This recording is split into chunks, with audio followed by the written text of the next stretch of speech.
بسم اللہ الرحمن الرحیم نحمدہ ونصلی علی رسولہ الکریم اما بعد السلام علیکم ورحمۃ اللہ وبرکاتہ۔ نماز جنازہ مکمل اور مسنون مستند طریقہ۔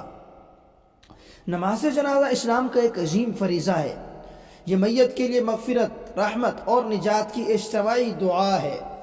اس ویڈیو میں ہم سیکھیں گے نماز جنازہ کا مکمل مستند مسنون طریقہ قرآن و حدیث کی روشنی میں، نیت کی حقیقت اور زبان سے نیت کرنے کا حکم، جنازہ پڑھنے کا، جنازے کی صفیں کھڑی کرنے کا مسنون طریقہ، امام کہاں کھڑا ہوگا، صفوں کی تعداد اور اس کی فضیلت، 4 تکبیروں کا مکمل طریقہ، ہر تکبیر میں کیا پڑھا جائے، بالغ اور نابالغ میت کی الگ الگ دعائیں، تمام دعاؤں کا عربی متن، اردو ترجمہ اور اس کا حوالہ۔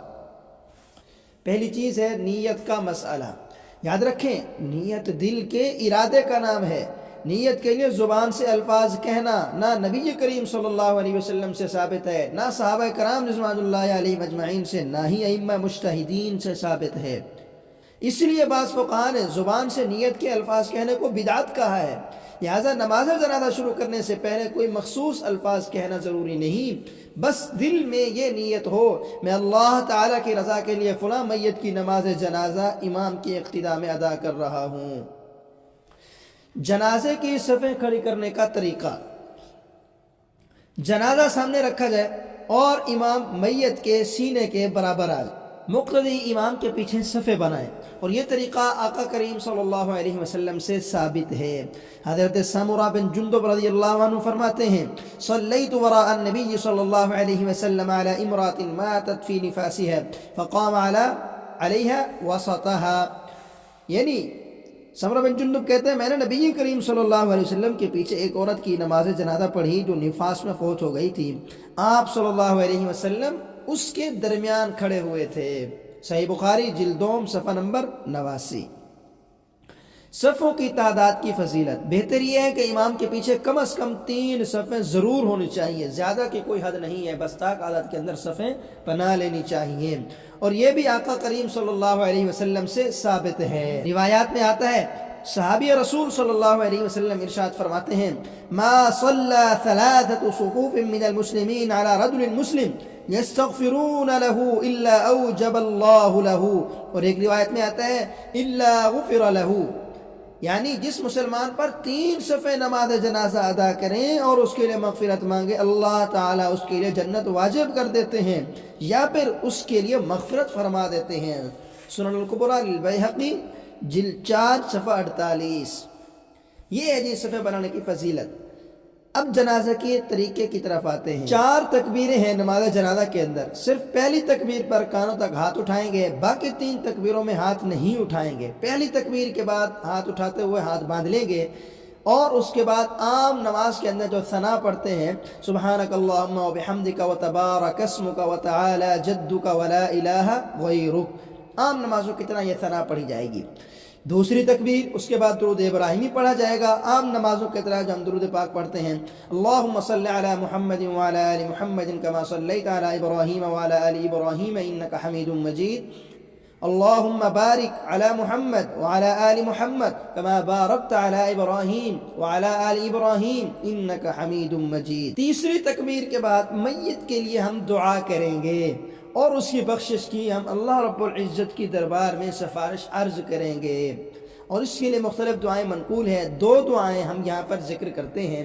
پہلی دعا، اللہم اغفر لحینا ومیتنا وشاہدنا وغائبنا وصغیرنا وکبیرنا وذکرنا وانثانا، اللہم من احییتہ منا فاحیہ علی الاسلام ومن توفیتہ منا فتوفہ علی الایمان، یعنی اے اللہ ہمارے زندوں اور مردوں کو بخش دے، حاضر اور غائب کو بخش دے، چھوٹوں اور بڑوں کو بخش دے، مرد اور عورت سب کو بخش دے۔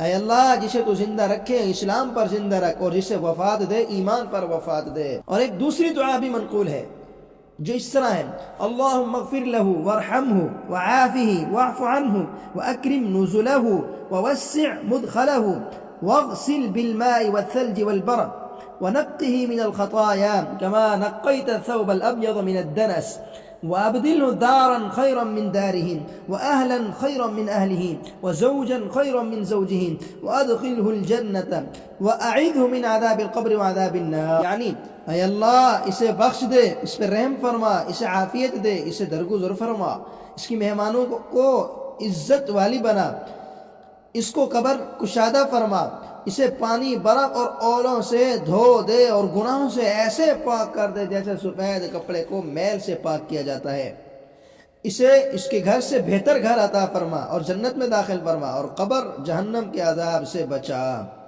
صحیح مسلم صفحہ نمبر 963.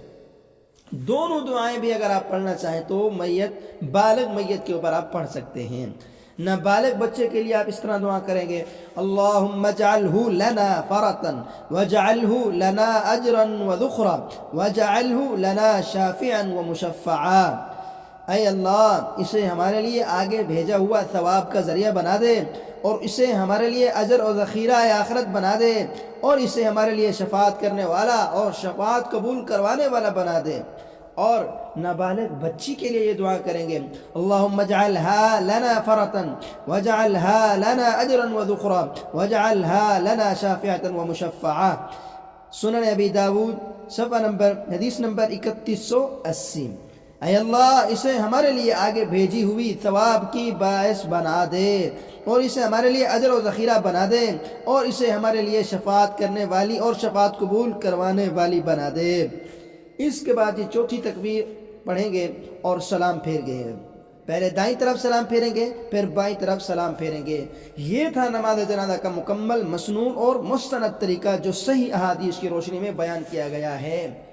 جنازے کے بعد اجتماعی دعا کرنا آقا کریم صلی اللہ علیہ وسلم سے خود عملاً ثابت نہیں ہے. البتہ 2 مواقع ایسے ہیں کہ ایک موقع پر آقا کریم صلی اللہ علیہ وسلم میت کے انتقال کے بعد غزوہ احد کے جو شہداء تھے ان کے لیے آپ صلی اللہ علیہ وسلم نے ہاتھ اٹھا کر دعا فرمائی تھی، لیکن تب میت آپ کے سامنے نہیں تھی، وہ قبر میں تھی. اور دوسرا ایک روایت آتی ہے: اذا صلیتم علی الجنازہ فاخلصوا له الدعاء، کہ جب تم میت پر نماز جنازہ پڑھو تو خالص طور پر اس کے لیے دعا کرو. اب یہ ہے کہ جب ہم نے نماز جنازہ پڑھی تو اسی کے اندر ہی ہم نے اس کے لیے جو دعا کی ہے یہی اس کی ہی دعا ہے، وگرنہ ہم یہ دعا گھر پر تو بہت کم ہی مانگتے ہیں. اب بعض لوگ یہ کہتے ہیں کہ جی اس حدیث پاک میں فرمایا گیا اذا صلیتم علی الجنازہ، جب تم میت پر نماز پڑھ چکو پھر تم فاخلصوا له الدعاء، میت کے لیے خالص طور پر دعا کرو.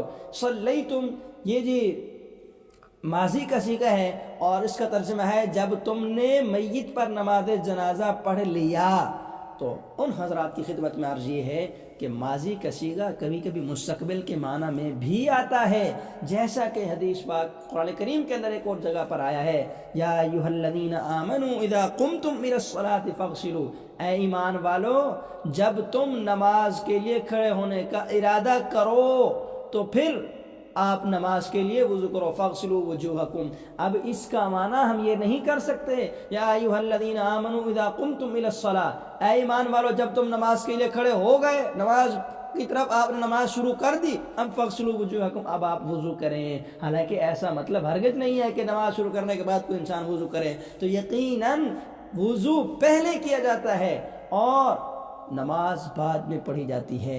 اس لیے صلیتم کا جو مطلب ہے کہ جب تم جنازہ پڑھنے لگو، جب جنازے کا ارادہ کرو تو جنازے کے اندر یا جنازے سے پہلے چلو کم سے کم مطلب بن سکتا تھا، لیکن 1400 صدیوں سے علماء اس کا یہی مطلب بیان کرتے آئے ہیں کہ جب میت کے لیے نماز جنازہ پڑھی جائے تو جنازے کے اندر جو دعا کرتے ہیں، بالخصوص جو ہم نے دوسری دعا نقل کی ہے یہ تو صرف ہے ہی میت کے لیے، تو یہ دعا پڑھ دی جائے تو انشاءاللہ آقا کریم کے فرمان پر عمل ہو جائے گا. اللہ پاک ہم سب کو عمل کرنے کی توفیق بخشیں. آمین. السلام علیکم ورحمۃ اللہ وبرکاتہ.